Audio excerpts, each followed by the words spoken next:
Pape Sène, je suis le président de la formation politique Sam ak Suxali Sénégal, qui a donc pris la décision de présenter ma candidature à l'élection présidentielle prévue le 25 février 2024. Alors, nous voulons, à travers notre formation politique, briguer la présidence pour diriger le pays dans le but de véritablement inscrire notre pays dans une optique de développement. Parce que quand même, depuis qu'on est indépendant, ça fait depuis 1960, on a 63 ans d'indépendance. Bon, je peux dire qu'il y a eu des réalisations, évidemment, mais ce sont des réalisations très insuffisantes qui aujourd'hui n'ont pas permis de sortir notre pays de la pauvreté et surtout notre population des souffrances liées à une situation de pauvreté. Et voilà pourquoi aujourd'hui nous nous sommes engagés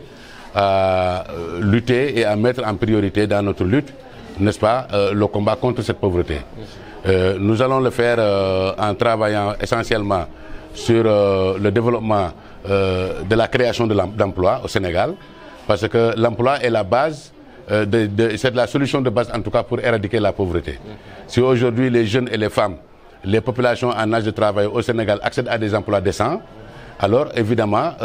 la pauvreté va reculer. Donc c'est le manque de revenus justement qui justifie cette pauvreté. Maintenant, comment nous allons faire pour créer ces emplois? Vous savez, au Sénégal, nous avons des secteurs productifs essentiels, que sont l'agriculture, la pêche, l'élevage, n'est-ce pas, le tourisme, l'artisanat, ainsi que les ressources naturelles du pays. Donc, nous devons travailler à développer ces secteurs, à les moderniser, à les professionnaliser également, mais aussi à mettre en place un dispositif de développement des chaînes de valeur, comme par exemple au niveau de l'agriculture et des domaines que j'ai cités. Il faudrait qu'on mette en place un processus de transformation des matières premières, issues des activités primaires, n'est-ce pas? Et donc ça veut dire mettre en place des industries qui seront pourvoyeuses, n'est-ce pas, d'emplois décents, n'est-ce pas? Et ensuite, la chaîne se poursuit, parce qu'une fois que les industries seront opérationnelles, il faudrait bien que les produits finis qui sont issus de ces industries-là, de transformation, puissent être commercialisés, n'est-ce pas? Mais il y a également toute la logistique de transport, la logistique également de stockage, n'est-ce pas? Et toute cette chaîne contribue à véritablement produire des emplois de qualité, des emplois qui vont permettre aux femmes, aux jeunes et aux moins jeunes d'accéder à des emplois décents, à travers lesquels ils pourront résoudre en tout cas leurs problèmes essentiels. Et ça, je pense que c'est quelque chose de très important, dans la mesure où les Sénégalais ne cherchent que cela. Et par après maintenant, nous allons nous occuper de tout ce qui est activités de développement urbain, n'est-ce pas? Nos infrastructures également seront développées, mais parallèlement à ce développement économique. Parce que vous savez, moi je pense que, je dis toujours que les infrastructures c'est quelque chose d'important, mais lorsque vous mettez en place une infrastructure, par exemple dans le domaine du transport, lorsqu'une autoroute traverse des zones de désert économique, mais comment voulez-vous valoriser ces autoroutes? Donc aujourd'hui, vous pensez que le Sénégal a besoin surtout d'apports sur le plan social et sur le plan économique? Sur le plan social, il faudrait évidemment que notre société soit réconciliée avec elle-même, parce que vous savez que nous avons vécu des périodes assez difficiles, où en tout cas la paix et la stabilité du pays a été véritablement mise à lourde épreuve. Et donc aujourd'hui, nous devons ramener les Sénégalais dans un état d'esprit d'entente cordiale, n'est-ce pas, de réconciliation, et que les gens véritablement reviennent sur de meilleurs sentiments les uns les autres, et entre eux aussi. Et ça, je pense que cela passera par d'abord une pacification de l'espace politique, n'est-ce pas, qui est fondamentalement important, qui va permettre également aux acteurs, n'est-ce pas, de la politique de pouvoir s'occuper de l'essentiel, c'est-à-dire se concentrer sur le progrès économique et social du pays. Mais aussi, il faudrait également qu'on revoie, qu'on revisite, n'est-ce pas, nos valeurs, parce que nous vivons aussi une crise de valeurs, n'est-ce pas? Il faudrait qu'on le revoie, qu'on le revisite à travers notre système éducatif, n'est-ce pas, qu'est l'école, mais aussi nous devons travailler à faire de sorte que notre armée puisse être une armée qui participe non seulement à l'éducation, mais qui soit une armée de développement. Et aujourd'hui, nous devons, ma vision, c'est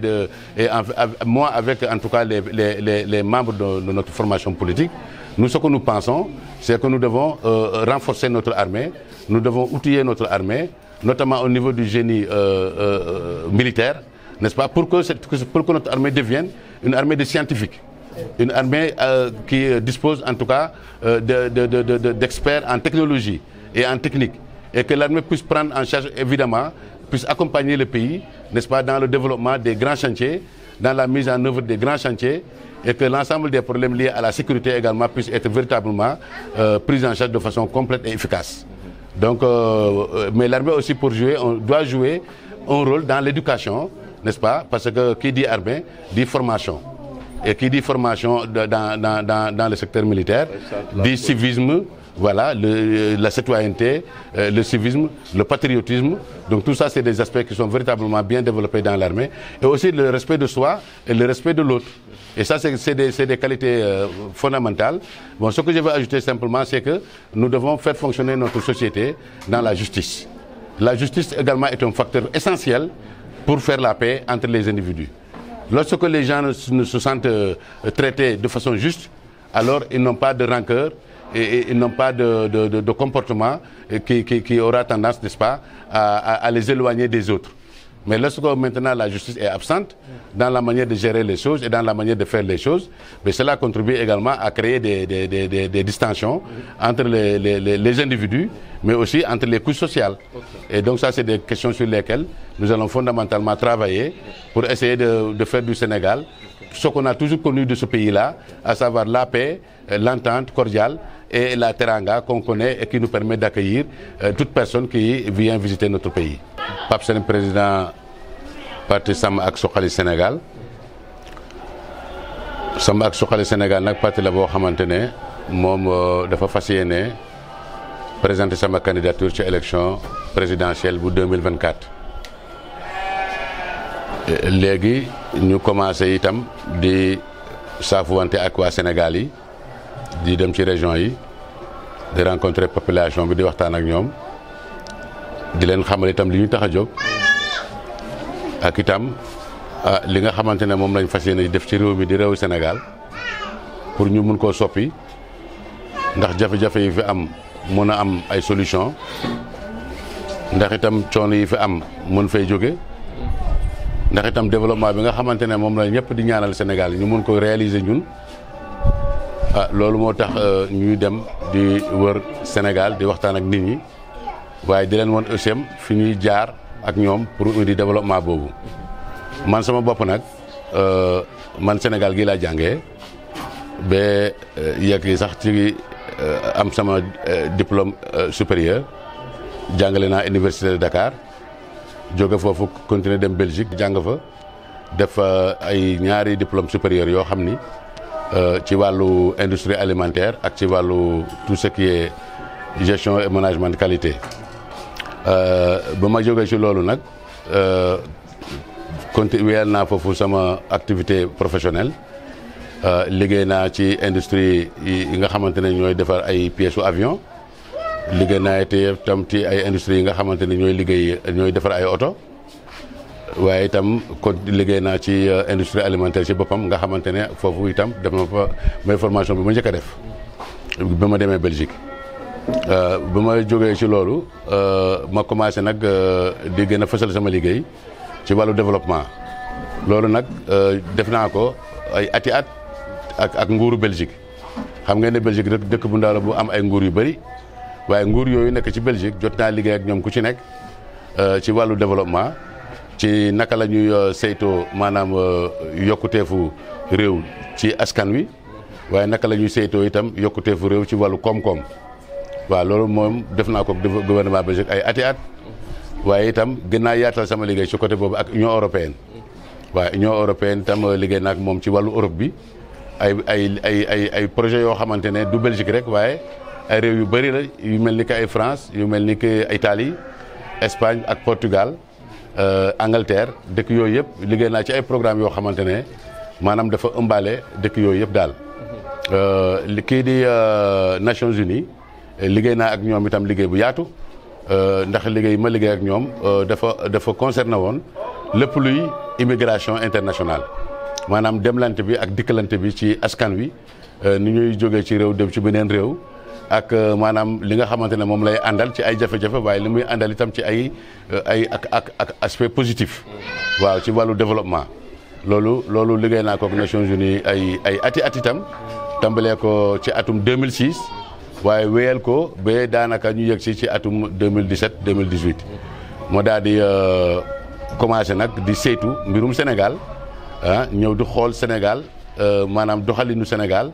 nit ñi li ñuy dund difficulté yi fi nekk ak itam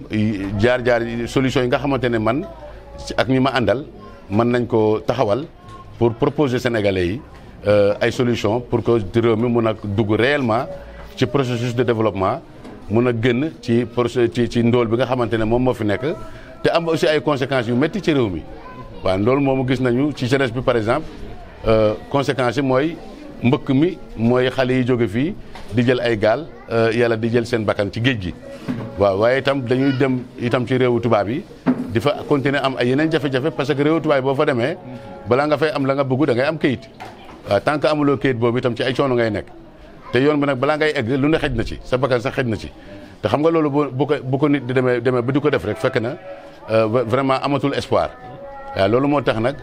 ñun ñàkk espoir boobu nga xamante ne moom moo fi ne ñu bugg a fexe espoir boobu ñu delloo si ko ci askanu Sénégal ci naka ci ni ñu taxawoo réew mi ci wàllu économie ni ñu taxawoo réew mi ci wàllum emploi ni ñu taxawoo réew mi ci wàllum defarinu dëkkuwaay yi ak aussi secteurs yi nga xamante ne ñoo ci réew mi di ay secteur économique bu ci nekk rek ñu saytu la jàngat la indi ay solutions yoo xamante ne dañ lay moderniser développer la ba nga doon une source d'emploi pour le Sénégal waaye nekk une source de revenu également pour le Sénégal et une source d'enrichissement et de prospérité pour le pays en général. kon yow da nga jàpp ni jafe-jafe Sénégal mbirum koom-koom la mais am na yeneen itam. jafe-jafe Sénégal koom-koom moom lañ ci bëgg a jiital ñun li waral loolu mooy nit ki nga xamante ne da ngaa xiif wala nga feebar mënoo faju wala si loola nga war a tàggat sa xel maanaam jàng te mënuloo ko nga soxla itam am emploi liggéey te mënoo am emploi kooku munta maanaam loolu moo ko gën a soxal loolu moo gën a soxal population Sénégal bu ñu taxawee ci loolu nag ba loolu am solution su ko defee ñu mën a jublu ci yeneen yi ci des ndax xam nga aussi boo xoolee ñun dañuy dund situation boo xamante ne crise de valeur dafa am ci réew mi waaw crise de valeur mooy am na lu bari loo xamante ne mag yi dañ ko daan doxalee seen diggante ak seen ay biir ay njaboot ak ci biir société bi waaw doxaleen yooyu yëpp dafa am ay coppeeku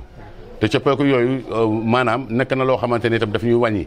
dafay wàññi doole réew mi day wàññi juboo ci réew mi day wàññi itam déggoo ci réew mi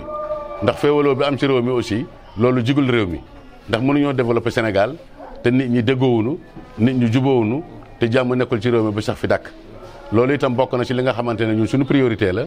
mooy fexe ba sénégalais juboo si ñoom ñëpp seen biir ñu àndandoo doon benn ñi di xàcceendoo di dóorandoo su ko defee lépp lu ñu song ci réew mi rek incha allah dinañ ko mën a daan. waaw alalu askan wi nag. waaw alalu askan bi loolu da nga koy delloo askan wi waaye ndax ñun wax dëgg yàlla moom laa doon wax sànq nee naa leen li ma gën a jaaxal ci Sénégal mooy léeg-léeg da ngay gis nit koo xamante ne maanaam buy dugg ci nguur gi wax dëgg yàlla duñ gis lu mu yor loo xamante ne keneen yoru ko waaye buy génn day doon koo xamante ne ku yor lu bari la waaw mën na dem sax ba naan diw sangam milliardaire la milliardaire nag man la ma ci xam mooy da ngay nekk entrepreneur wala nga nekk industriel wala nga nekk commerçant bu mag ñëpp xam ne yow li ngay liggéey da lay indil alal ju bari ba nga jaar foofu nekk milliardaire waaye bu fekkee ne da nga yor alal joo xamante ne yow kenn gisul la nga am boutique kenn gisul la nga am entreprise ndax yow yaa nga ca nguur ga ba am loolu yëpp loolu itam day jaaxal nit ñi kon su ko defee askan wi dañoo war a jël alalu réew mi delloo ko ci askan wi waaw utiliser ko ci li nga xamante ne mooy soxla askan wi li nga xamante ne mooy faj aajo askan wi ñu delloon ko waaye loolu yëpp nag dañ ko war a def ci jàmm dañ ko war a def ci bañ a fitnaal kenn ci bañ a topp kenn di xawi ay suturaam waaw lu tax ndax loolu jigul Sénégal waaw jigul Sénégal te Sénégal xamuñ ko loolu maanaam lépp lu ñu fas yéene defaree Sénégal daal dañoo fas yéene defaree Sénégal ci jàmm fas yéene defar Sénégal ci justice ndax xam ngeen injustice aussi day yàq réew waaw nit réew boo koy diriger te yemalewoo nit ñi ku nekk maanaam jaaralewoo ko ci yoon defaloo ak moom yoon ndax ñi ngay def ak ñoom li nga bëgg ñeneen ñi ngay def ak ñoom leneen loolu itam dafay indi nit ñi seen xol jóg waaw seen xol bu jógee nag loolu jubóo dootu fa mun a am. yow ànduloo ci tëj beeg ubbi beeg tëj ak yooyu ñoom seen. man su ma jiitee Sénégal jàmm laa fiy doxal jàmm laa fiy doxal dinaa fexe ba opposition sénégalaise bi man dinaa leen jàppale parce que nguur gu baax day soxla opposition bu dëgër opposition dafa doon loo xamante ne dafa bokk ci liy doxal réew waaye nag opposition boo xamante ne joxoo ko ay moyens du mun a doxal réew nam ko du mun a participer te nañu doxalee réew opposition dafa bokk ci nguur réew moo xamante ne nguur ga amul opposition loolu réew moomu mënut a jëm kanam mënut a dox mënut a am ay résultats yu baax waaw. Voilà, c'est bon. Hein? Vous êtes tout comme